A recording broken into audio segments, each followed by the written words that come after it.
widely accepted as a subspecies of the common carp. For hundreds of years, these fish were kept by Chinese farmers in their rice fields as a source of food. Later, this practice was picked up by farmers in Japan who saw the potential of raising the carp as an ornamental species. Plus, while I can't personally vouch for this, according to some people, carp doesn't taste very good, so maybe that had something to do with it. Beginning in the early 1800s, the common carp was bred for color mutations, and the trend spread throughout Japan. Thus, the koifish was born. It wasn't until 1914, however, that the world became aware of these colorful carps at an exhibition in Tokyo. Koifish swam their way into the hearts of people across every continent, and today they are widely kept around the world. Sorry, Antarctica. This surge in popularity has led to dozens of color variants, though their types can typically be broken down into somewhere around 20 different categories.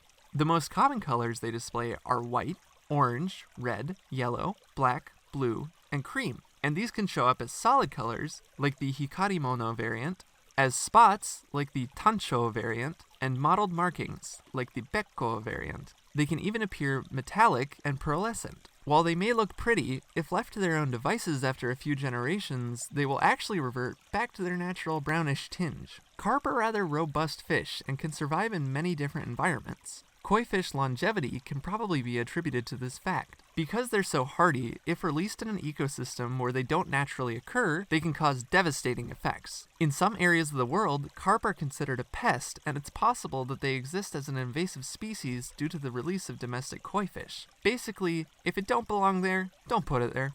Koifish can reach up to 3 feet in length if well cared for, and weigh around 30 pounds. For comparison, that's almost 3 Chesters. They're omnivores and eat other fish and fish eggs, as well as vegetation and fruit if they can get a hold of it. Due to their standout colors in a natural environment, they are preyed upon by a multitude of animals, including waterfowl such as herons, as well as cats, foxes, otters, raccoons, and badgers. They breed during warmer months based on their geographical location, and those found in hotter climates may mate year-round.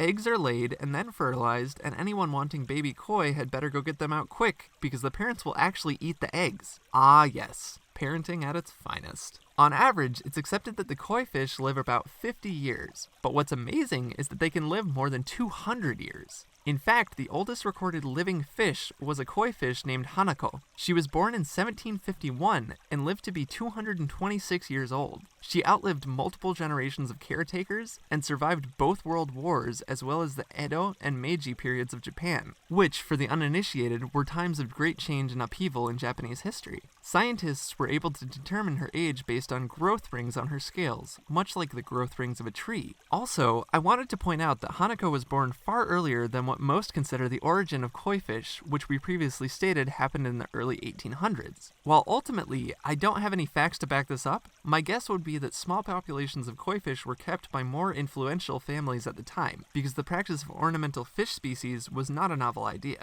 Goldfish had already been bred in China for quite a while, so the concept of breeding fish for their looks was nothing new in East Asia. Let us know if you know more about Hanako's story. Koi fish are a symbol of power and prosperity, as well as love and friendship. A Chinese legend tells the tale of a koi who swam upstream for many miles over waterfalls and through rapids to reach the Dragon Gate at the top of a mountain. Once the koi reached this sacred place, it became a great and powerful dragon. I, for one, love the idea of swimming dragons. How about you? For more information on koi fish, feel free to check out the links in the description. Let us know which animals you'd like to learn about next. Thank you for watching, and be sure to give a thumbs up for more animal fact files.